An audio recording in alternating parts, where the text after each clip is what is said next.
Boa noite a todos, que a graça de Cristo seja conosco.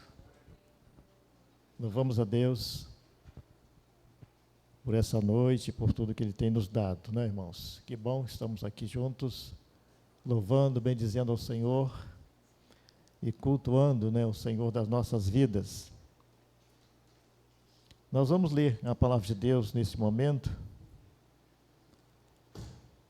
e nós vamos ler inicialmente no livro de Lucas, o Evangelho, segundo nos escreveu Lucas, o discípulo do Senhor.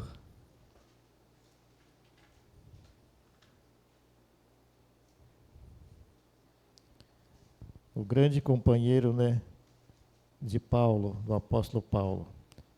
No capítulo 11, a partir do verso 14, então nós encontramos o texto para a nossa reflexão nesta noite.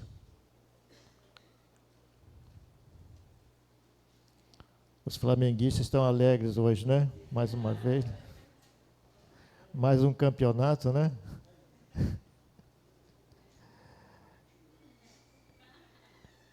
De repente, depois do culto, vão pagar alguma coisa para nós, né? Que seja assim, né? Que eles com alegria, né? Vibrando, né? Possam levar a gente aí na cantina, na pizzaria. Obrigado, meu querido irmão.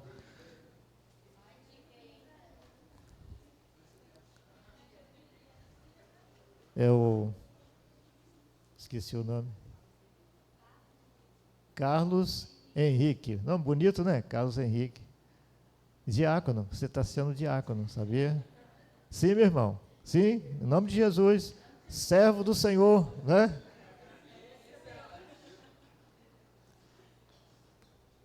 Aleluia e glória a Deus.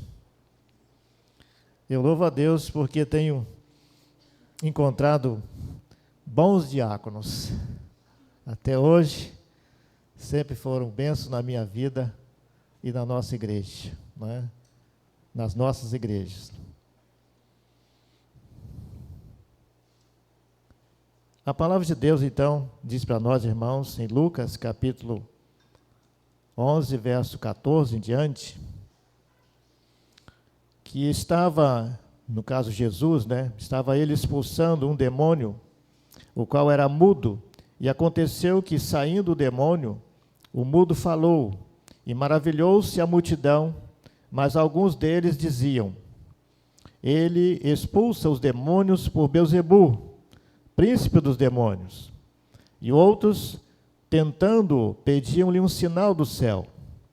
Mas, conhecendo ele os seus pensamentos, disse-lhes: todo o reino dividido contra si mesmo será assolado, e uma casa dividida contra a própria casa cairá.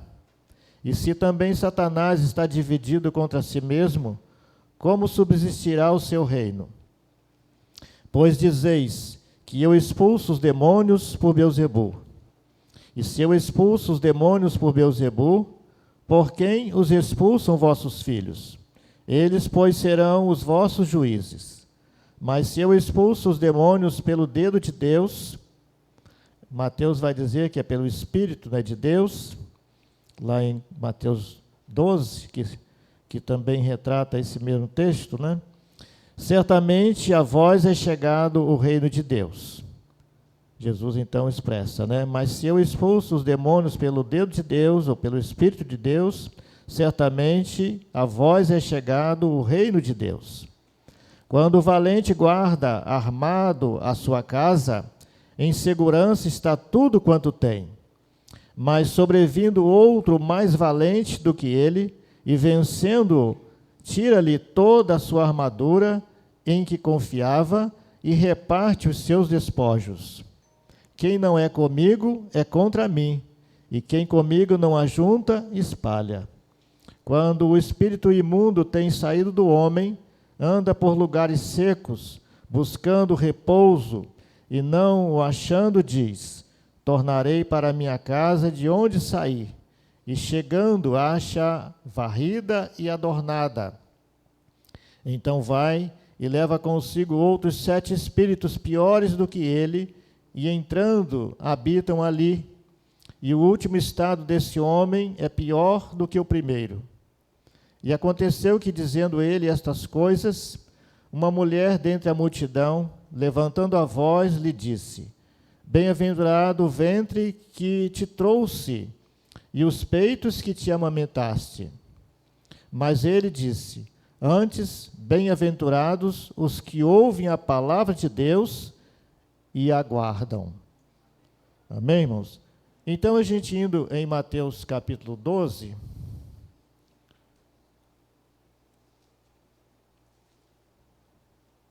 E Mateus, então, na sua narrativa, né, ele aborda também um aspecto aqui importante.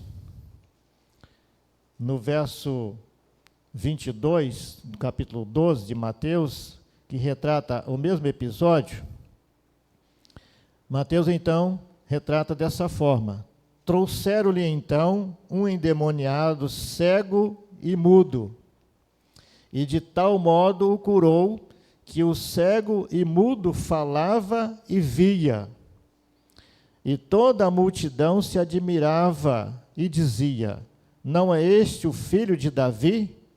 Mas os fariseus, ouvindo isto, diziam: Este não expulsa os demônios, senão por Beelzebu, príncipe dos demônios. Não é? E aí a narrativa prossegue de uma forma parecida, né, até certa altura, demonstrando aí a visão de cada um, né, que escreveu, que testemunhou, ou que escreveu o testemunho desse episódio.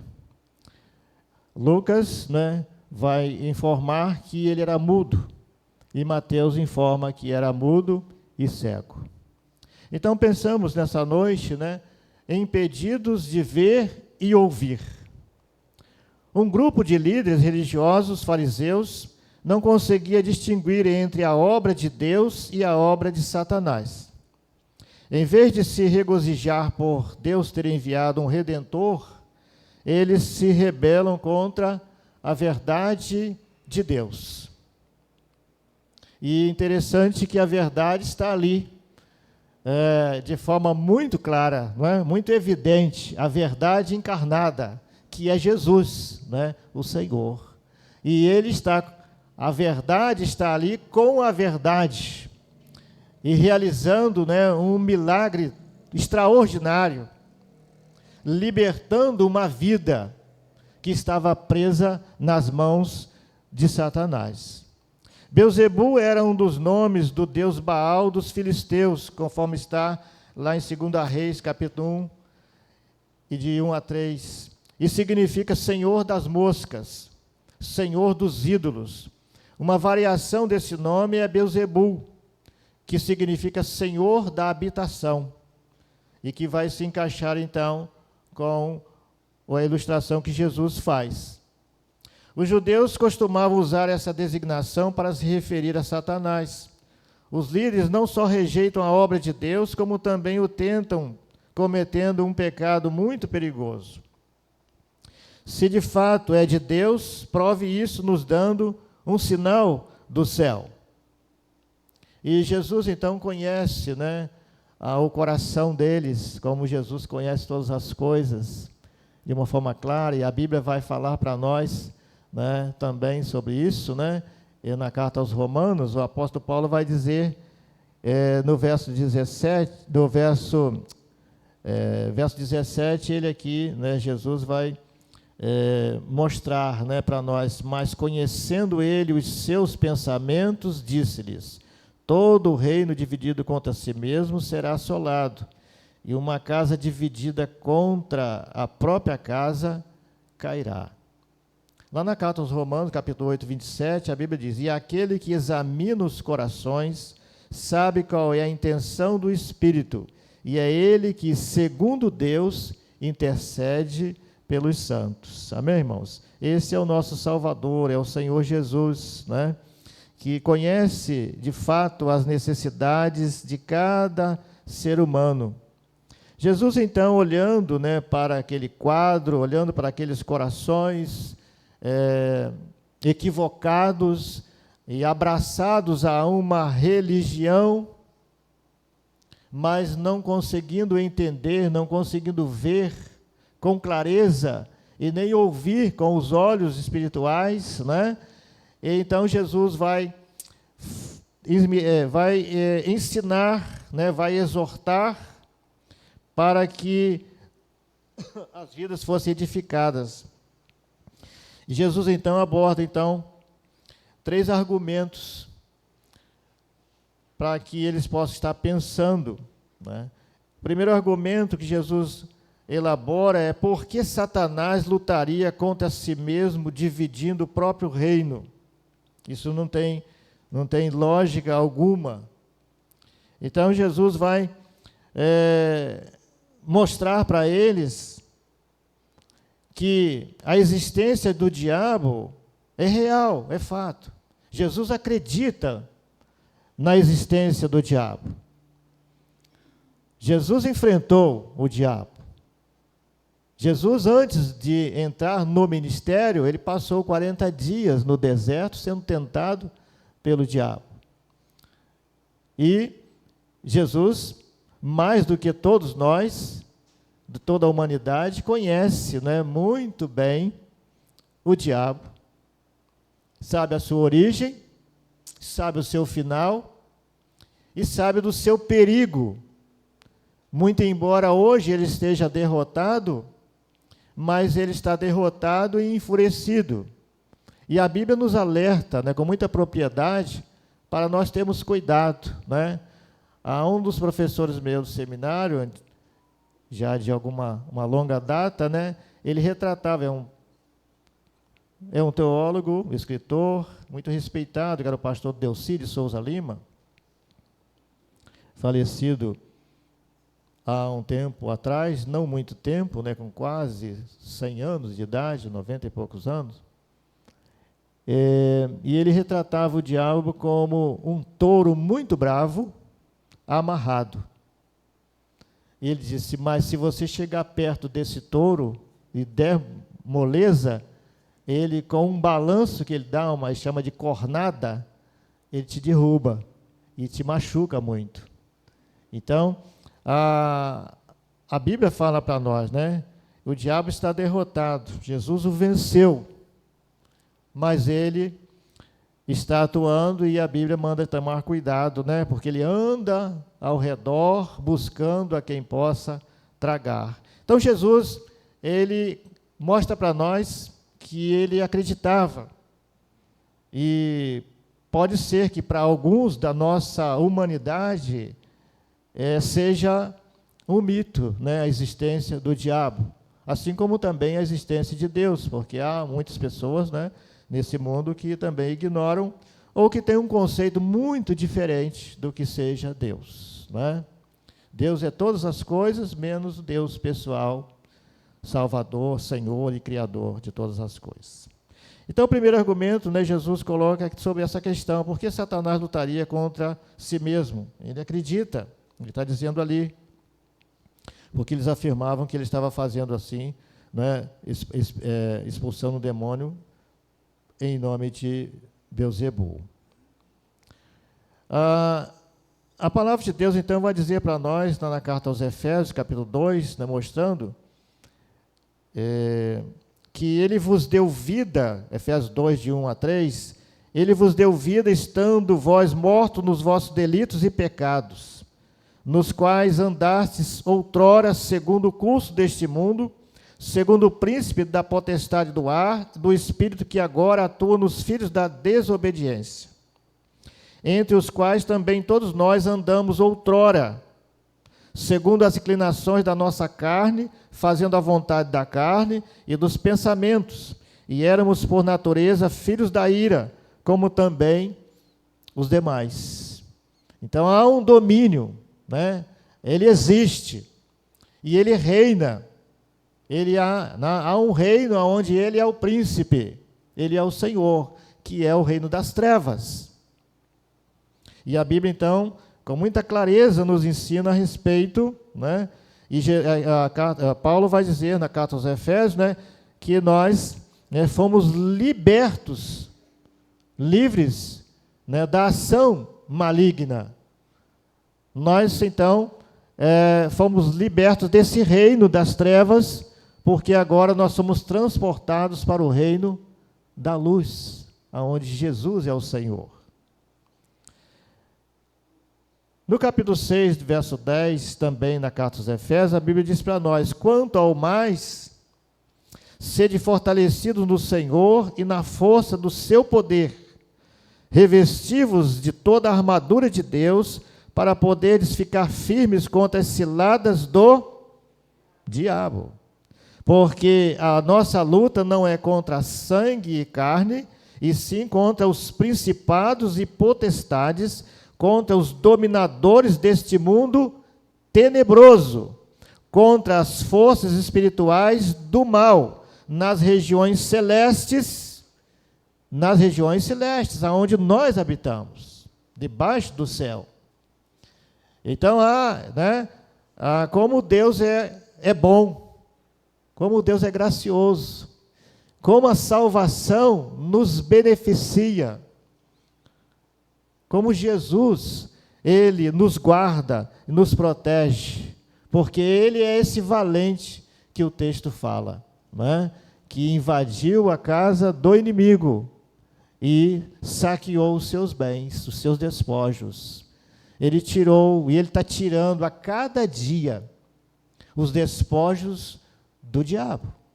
A cada dia Deus está libertando vidas do domínio do mal e trazendo para o reino da luz. Segundo argumento que Jesus coloca para eles a acusação também os incriminava. Com que poder os judeus expulsam demônios? De que maneira suas obras eram diferentes da de Cristo? O Senhor Jesus aqui, fala para eles: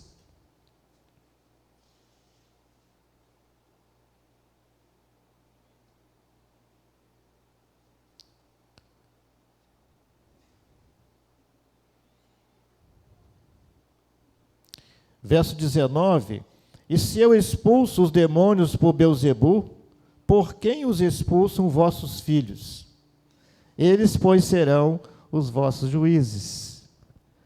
Assim, então, Jesus vai levando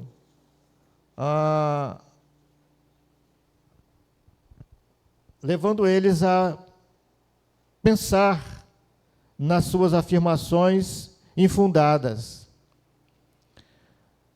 mostrando que o milagre que Jesus revela, que Jesus, de uma forma muito clara, uma forma muito evidente, ele jamais poderia ser ação do mal, do diabo, mas sim a ação divina do Espírito Santo de Deus trabalhando. O terceiro argumento que Jesus coloca é que a acusação era, na verdade, um reconhecimento do poder de Jesus Cristo, pois só poderia derrotar Satanás por ser mais forte do que ele. E Jesus, então, vai retratar Satanás, como nós vimos aqui, vestindo uma armadura e guardando o seu palácio e bens. E Jesus, então, invade o seu território e destrói a sua armadura, as suas armas, e toma os espólios. O Evangelho de João, no capítulo 12, verso 31, diz assim: chegou o momento de ser julgado este mundo, e agora o seu príncipe será expulso. E eu, quando for levantado da terra, atrairei todos a mim mesmo. Isto dizia, significando de que gênero de morte estava para morrer. Colossenses 2, verso 15, a Bíblia diz: e despojando os principados e as potestades, publicamente os expôs ao desprezo, triunfando deles na cruz. Efésios 4:8, voltando à carta aos Efésios: quando ele subiu às alturas, levou cativo o cativeiro e concedeu dons aos homens. Assim, irmãos, nós podemos entender as grandes verdades que o texto nos ensina.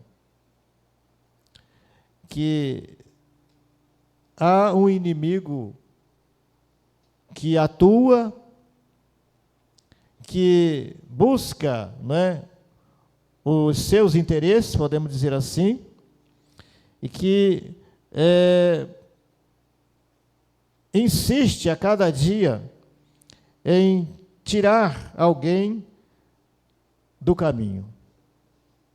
Aquele homem, né, estava sofrendo, como Jesus vai estar libertando, aprisionado,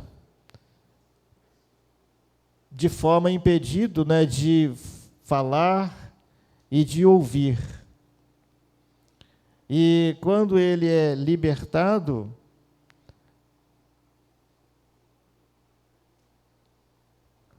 um grupo de pessoas não compreende, né, essa verdade tão clara, né, e que Jesus então vai precisar estar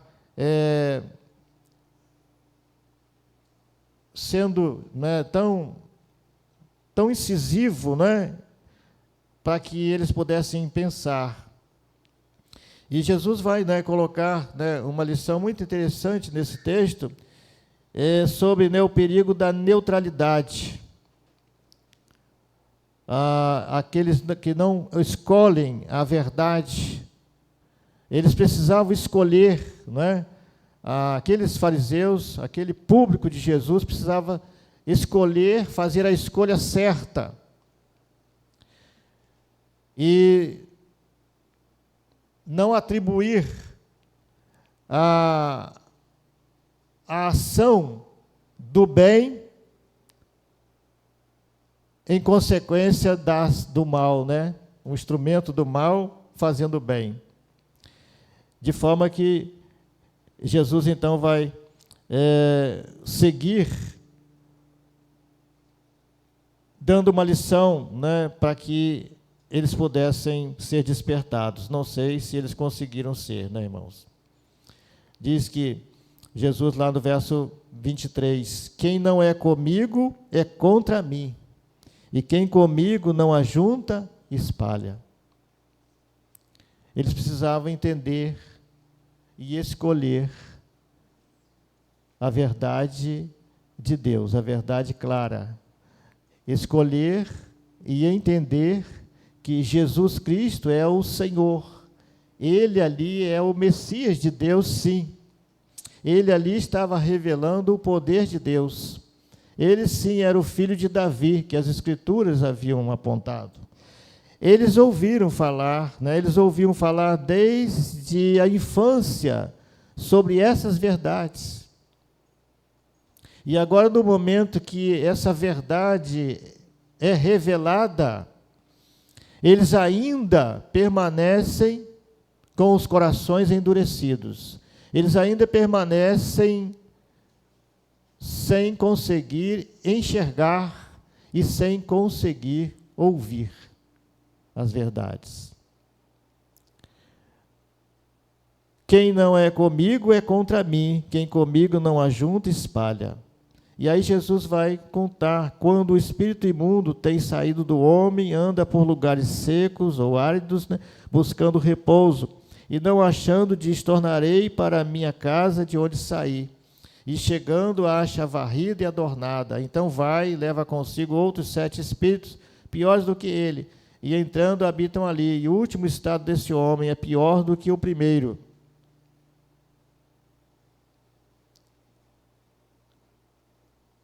E aconteceu que, dizendo ele estas coisas, uma mulher dentre a multidão, levantando a voz, lhe disse: bem-aventurado o ventre que te trouxe e os peitos que te amamentaste.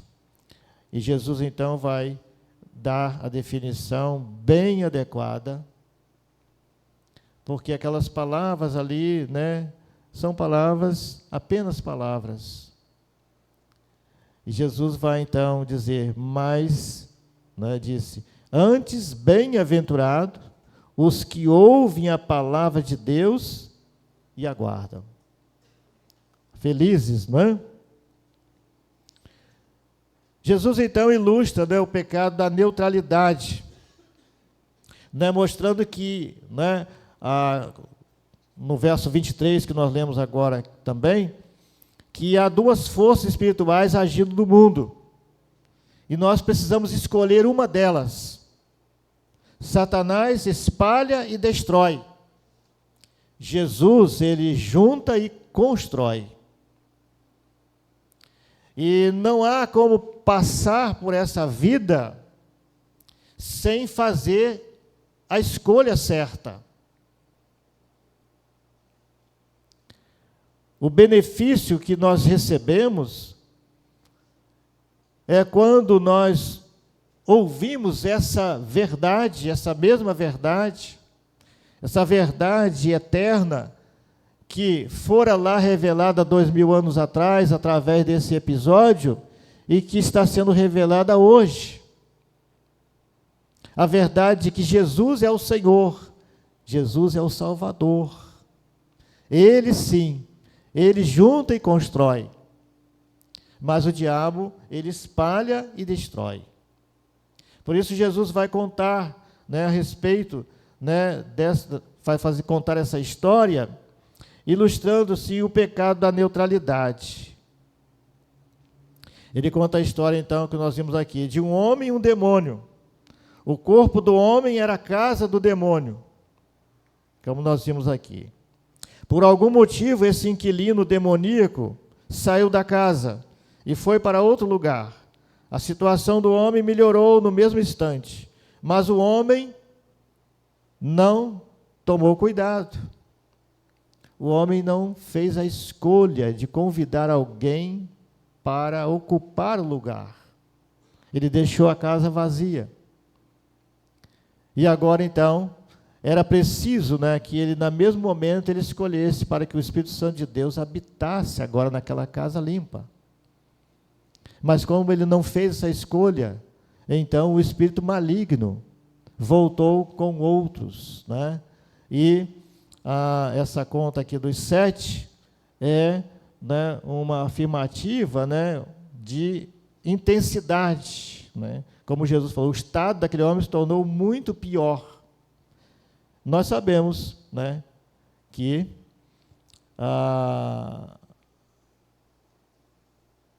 os espíritos malignos são muitos. A Bíblia conta, no Evangelho, Jesus expulsou do Gadareno, era uma legião, eram muitos espíritos. E aqueles espíritos, Jesus permitiu que eles entrassem nos porcos. E os porcos se precipitaram no abismo.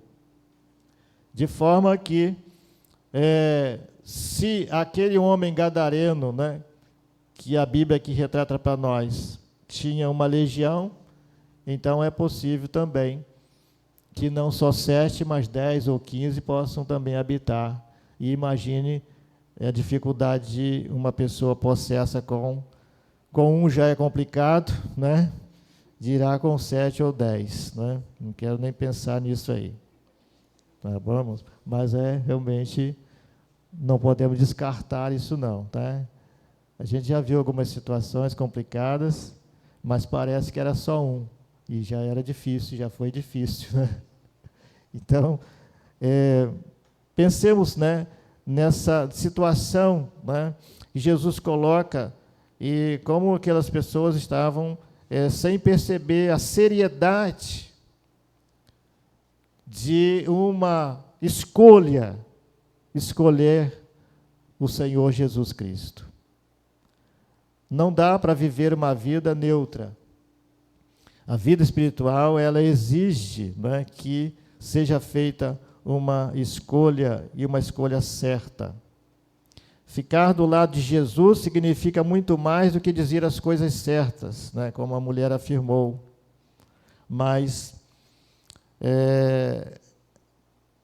era apenas palavras, E Jesus, ele vai ensinar sobre a necessidade da sua presença. Há muitas pessoas, irmãos, que vão levando a vida sem fazer a escolha certa.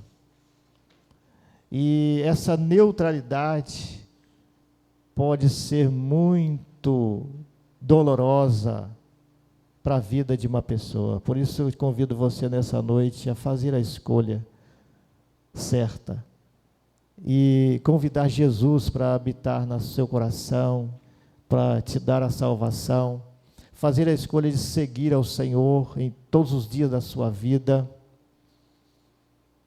mesmo nos dias difíceis, mas em todos os dias.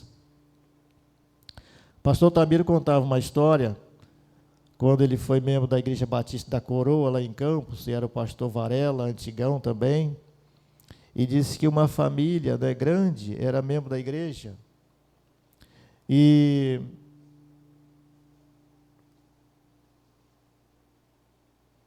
a senhora converteu, foi batizada, os filhos foram chegando, foram sendo batizados, convertendo, os netos foram chegando, foram batizados, mas o marido dela ficou sempre sendo amigo do Evangelho. E ele ia nas ocasiões especiais.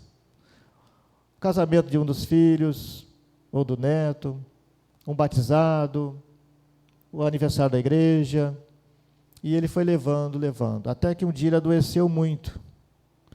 E a família, então o médico chamou a família, ele estava no hospital, e disse que o momento dele estava crítico, era para eles prepararem que ele ia embarcar rapidamente. E aí chamaram o pastor também, pediram o pastor para orar por ele. O pastor foi lá visitá-lo e conversou com ele e disse: seu João, o senhor está numa situação bastante crítica, como o senhor sabe, sua família está preocupada, nós também, e estamos muito preocupados com a sua vida, a sua alma, né, a sua escolha. E até o momento o Senhor não manifestou uma escolha ao lado de Jesus, e reconhecendo e declarando sua fé em Jesus como Salvador. O Senhor não quer fazer agora, aproveitar esse momento? Ele disse: olha, pastor, eu até quero, mas eu não consigo. Eu até quero, mas não consigo mais. E terminou ali aquele assunto, e ele realmente embarcou. E nós não sabemos o desfecho. Mas ele foi levando, neutro, mantendo-se neutro, sem fazer uma escolha adequada. Assim, então, é preciso que seja feita uma escolha. Eu convido você nesta noite, à luz desta palavra, que você se posicione e escolha da forma certa. Seguir a Cristo Jesus cada dia mais, servindo com alegria, com gratidão e